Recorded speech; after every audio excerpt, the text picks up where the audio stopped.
যে কোনো কাজ আপনি যদি সঠিক সুন্দর নিয়মে সম্পূর্ণ করতে চান, আপনার প্ল্যান পরিকল্পনা অনুযায়ী, তাহলে কিছু বিষয়, কিছু স্টেপ আমাদের ফলো করতে হবে। যারা আপনারা স্টুডেন্ট আছেন বা কর্পোরেট কোনো জবের মধ্যে আছেন, মানে আপনি যেটাই করুন না কেন, আপনারা তো এটা অন্তত জানি যে প্রত্যেকটা কাজ আমাদের লক্ষ্য স্থির করে সুনির্দিষ্ট যেই আসলে নিয়মকানুন আছে, সেটা অনুসরণ করেই সম্পন্ন করতে হয়। তো বর্তমান সময়ে আমরা সকলেই মোবাইল ফোন ব্যবহার করি। মোবাইল ফোনে সোশ্যাল মিডিয়া অ্যাপ্লিকেশন তো ব্যবহার করি। তো আমরা আমাদের যে লক্ষ্য স্থির করে কাজ করব, এর পথে বাধা হয়ে দাঁড়ায় বিভিন্ন বিষয়। ডিস্ট্রাকশন এর মধ্যে পড়ে যাই। এগুলো কাজ আমরা যেভাবে করতে চাই সেভাবে হয়ে ওঠে না। কিরকম? হয়তো ৫ মিনিট কোনো সোশ্যাল মিডিয়ায় কিছু চেক করার জন্য আপনি নিলেন। ফেসবুকের ভিতরে গেলেন। এরপরে কোনো ভিডিওতে ক্লিক করে শর্ট ফর্ম কনটেন্টের ওই সেকশনে চলে গেলেন। এরপরে সোয়াইপ করতে থাকলেন। এন্ডলেস একটা এন্টারটেইনমেন্টের একটা জায়গা। যেখানে আপনি একটা লুপের মধ্যে আটকা পড়ে যাবেন। এই যে ফেসবুকের রিলস বা ইউটিউবের শর্টস বা ভার্টিক্যাল টাইপের যেগুলো প্ল্যাটফর্ম আছে, যেরকম টিকটক আছে, এই টাইপের অ্যাপ্লিকেশনগুলো, এগুলোর মধ্যে আমাদের সময়টা এত খারাপভাবে বরবাদ হচ্ছে, মানে এত, মানে কি বলবো, যে অপচয়ের একটা শেষ নেই। হয়তো ঢুকতেছি কোনো কাজে, কোনো কিছু চেক করার জন্য, এরপরে সেটার মধ্যে আটকে যাচ্ছি। তো যারা ভালো মোটামুটি কনটেন্ট দেখেন, কনজিউম করেন, তাদের বিষয়টা আলাদা, বা কোনো পারপাস ব্যবহার করেন, বা তাদের বিষয়টা আলাদা।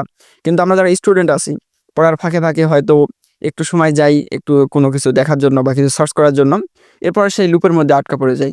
তো আমাদের প্রোডাক্টিভিটি যেটা, সেটা নষ্ট হয়ে যায়। তো এই ভিডিওতে কিছু ওয়ে আমি বলে দেব, যেটা আমি ফলো করে উপকৃত হয়েছি।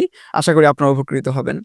তো যদি আমি এই যেকোনো কাজ সঠিক সুন্দর নিয়মে সম্পূর্ণ করার প্রসেসের ১ম এই আসি, যে আমাদের ডিস্ট্রাক্ট করে দেয়, বিভিন্ন দিকে ডাইভার্ট করে দেয়। তো লক্ষ্যটা অটুট রাখার জন্য আমরা একটা কাজগুলোকে ছোট, ছোট স্টেপে ভাগ করে নিতে পারি। একটা নিয়ম মাফিক কোনো কিছু লিখে নিতে পারি, যেটা আমরা ফলো করতে পারবো। আর মোবাইলের যে আমাদের এই অটোমেশন হয়ে গেছে, মোবাইলটা জাস্ট আনলক করলে ওয়াইফাই অর নেট ডাটা যেটাই আমরা ব্যবহার করি, অন করার পরে আমরা ফেসবুকে চলে যাই। এরপরে হয়তো ক্লিক করতে কোনো ভিডিওতে ক্লিক করে রিলসে চলে যাই। তো এইটা আটকানোর জন্য অনেক অ্যাপ্লিকেশন আছে, যে এগুলো লিমিট করে দেওয়া যায়, টাইমার ইউজ করা যায়, যে এত টাইম পর আর দিনের বেশি ইউজ করা যাবে না।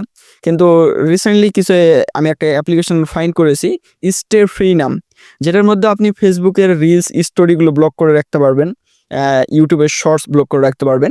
অ্যাপ্লিকেশনটা পার্সোনালি আমার কাছে অনেক ভালো লেগেছে। তবে প্রোডাক্টিভ ওয়েতে যে কোনো কিছু করার জন্য নির্দিষ্ট প্ল্যান পরিকল্পনা আর কাজটা যদি ভালো হয়, তো অবশ্যই আল্লাহর সাহায্য কামনা করতে হবে। রাসূল সাল্লাল্লাহু আলাইহি ওয়াসাল্লামের যে দেখানো পথ, সেই পথ অনুসরণ করতে হবে ইনশাআল্লাহ। আমরা অ্যাজ এ মুসলিম, আমাদের কিন্তু প্রত্যেকটা পথেই, প্রত্যেকটা কাজই রাসূল সাল্লামের যে আদর্শ আছে তার মোতাবেক হওয়া চাই। কারণ ইসলাম একটা পরিপূর্ণ জীবন ব্যবস্থা। আর ইসলামের বিভিন্ন আদর্শের যিনি শিক্ষক, তিনি হলেন আমাদের প্রাণপ্রিয় নবী হযরত মুহাম্মদ সাল্লাল্লাহু আলাইহি সাল্লাম। তো সব মিলিয়ে এই ভিডিওতে এতটুকুই। ইনশাআল্লাহ নেক্সট ভিডিওতে আমি আরও বেশ কিছু বিষয় আপনাদের সাথে শেয়ার করব, যেগুলো থেকে আপনারা ডেফিনিটলি সকলেই উপকৃত হবেন বলে আমি আশা করতেছি। আমার জন্য সকলেই দোয়া করবেন। আপনাদের সকলের জন্য বুক ভরা ভালোবাসা এবং দোয়া রইল।